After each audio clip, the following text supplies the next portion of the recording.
Hey, welcome to another rock and roll road trip. I am Sammy Hagar, and I'm sitting here in Nashville, Tennessee, with my good buddy for many, many years, Mr. Vince Neil. We're going to find out what Vince is up to and what he's done that he's never told anybody about.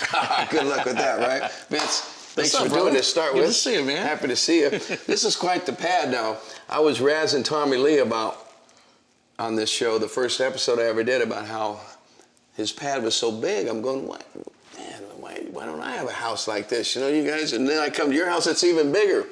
So, got to be bigger, man. I'm bigger than the drummers. That's right. I'm the singer. I got to be bigger. Yeah, okay. I'll drink to that later. You know that. But so what are you going to do? Crue's done. Are you telling me the Crue is completely done?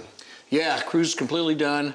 But, you know, I'm not doing anything different than I haven't done before. You know, when Crue wasn't touring, I always went out and toured with my solo band. Do you like being a solo artist better than being in a band, or you think? You know what? I've been with these same guys for like 10 years, so it doesn't feel like I'm a solo artist, you know, because it's the same guys. Wait, do you split the money even? Absolutely not. You're a solo artist. That's what makes you a solo artist. See, folks, I knew I'd get something out of him. No, don't do that. Do you tell everybody what you want done? Do you do what you want to do when you want to do it? You're a solo artist. I guess if I pay the bills, yeah, I'm that a solo too. artist. Yeah, exactly. Yeah, that band stuff, splitting it all up and all that's okay and everything. But man, when you're trying to make a decision sometimes in a band, it's like there's always one guy, well, maybe we should, okay, wait for Tell Trey. me about it. I was in Motley. I know, that's what I'm saying. That's brutal. That makes a guy like you or I want to be solo artists. I think, Yeah. you know, that's because Yeah, exactly. It is. It's a lot of fun. You know, obviously it's not all the big giant bells and whistles that Motley Crue did, but you know, it's just fun going out there and you know, with a pretty basic show. But you know, it's great. It's like the song. Let the music do the talking. You know, we go out there and just go have fun. Nashville. What the fuck? Wait a minute. They said Vince is living in Nashville. I wanted to do you in Vegas, and you're in Nashville. I didn't realize you full-time, part-time? You know, 80% of the time. You know, we still have our place in Las Vegas, so you know, we're always going back and forth. But you know, we moved here because we had horses in Vegas.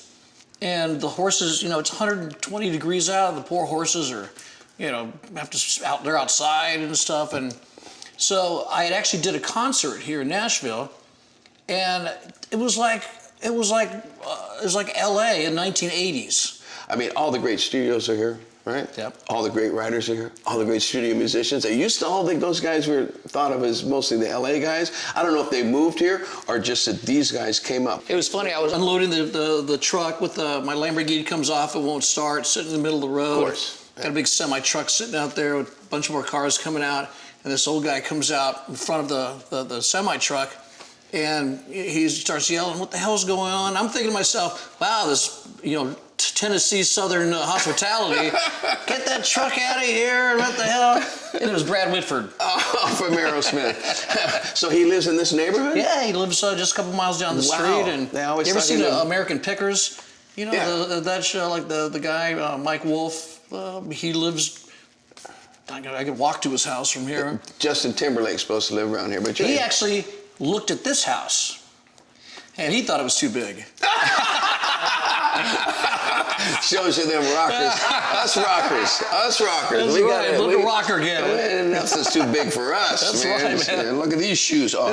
It's funny too because this whole thing kind of even started when my girl Rain.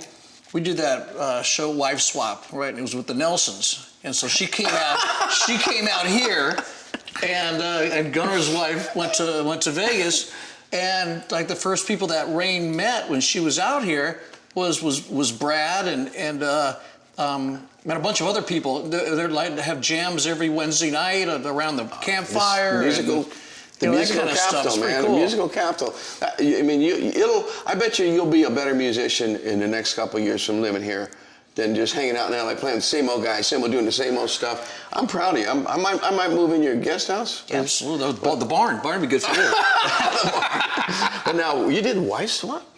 Yeah. You're a secure guy, man. But I wouldn't let my old lady go to nobody else's pad. What the hell, man? Well, nothing happened. We just did a thing and we hung out. I mean, that was Vince, you can't sleep with somebody else's beautiful woman. No, you it wasn't. We didn't wife swap. The show was called Wife Swap. It wasn't like we were like, hey Gunnar, what's your lady doing this week? I don't know. What's yours doing? Okay. Besides that, what's the craziest thing you ever did, Neil? Oh, come on. I don't. Craziest thing? Well, something pop in your mind? No? I mean, people know you've done some crazy things. I know you've done some crazy things, but I'm sure there's something maybe you've done it where you go, you know, you sit at night sometimes and you go, you know, you ever... I moved to Nashville. Yeah, okay. All right, I'll drink to that later. Yeah, you want to walk around? Yeah, let's go. Show me around.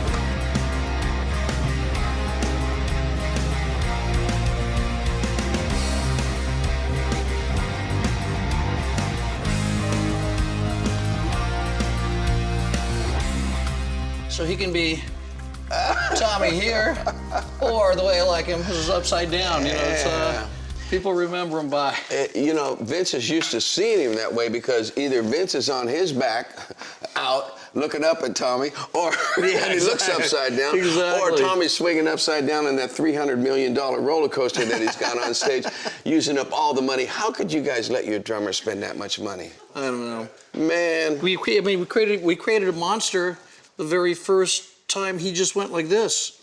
You know, that was it. And it got... Then all of a sudden it's flipping and it's turning and it's running. It's like he said, nobody's going to get a beer when he's doing that solo. It's like everybody's going, ah! Well, they turned out pretty cool. I'd never seen them before. How's your relationship with the rest of the guys? You guys? I talked to Nikki just the other day. Tommy always wishes me happy birthday. Mick actually lives here in Nashville, but I don't hear from him. See, you guys seen enough of each other for 3 lifetimes, right? For 3 lifetimes. What are you gonna do? Is this your kitchen? Well, this is the kitchen for down here for my man cave. You mind if I see what you got in the box? Yeah, go ahead. Okay, let me look first. Ah! Oh my God. No, that's not bad. It's kind of normal stuff. Of course, some takeout, leftover takeout. Yeah. You know, wine, champagne. You know, yeah. Yeah. That's typical. Pretty easy. I could work some hot dogs. I could work out of this. I could work out of this refrigerator. Oh, yeah, there's a shot. Oh man, look at my favorites in here. She looks great. Yeah, exactly. So that's your ex, huh? Okay. Yeah. Oh, look at this. Oh, man, wait a minute. This is the one, though. Is this original? No. Oh, my God. I was going to say, this is like about $7-8 million ride. Yeah, I got this right? just so I could cruise around in it.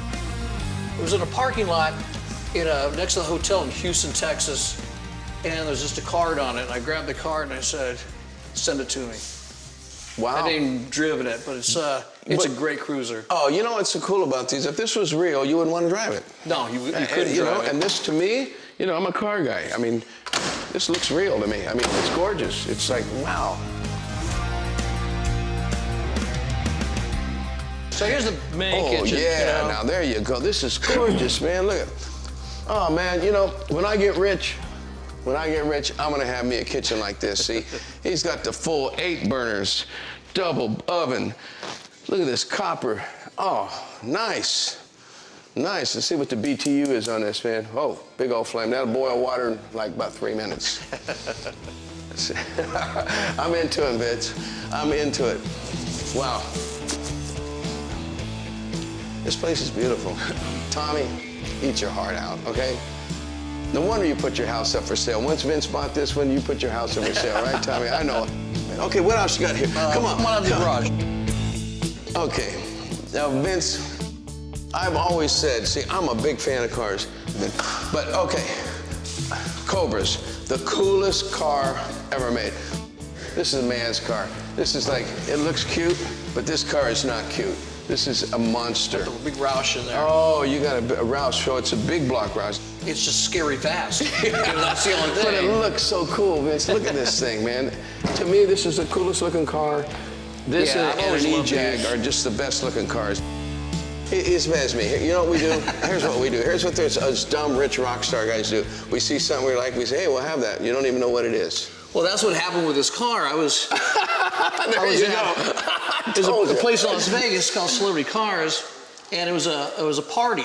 And so my seat, happened to be, this car was sitting this way, and the Ferrari was sitting this way. My seats are right here, and I go, just staring at them both the whole night. So I just had to buy them both. That's what I call a real man, okay? This is some real horsepower. Yeah.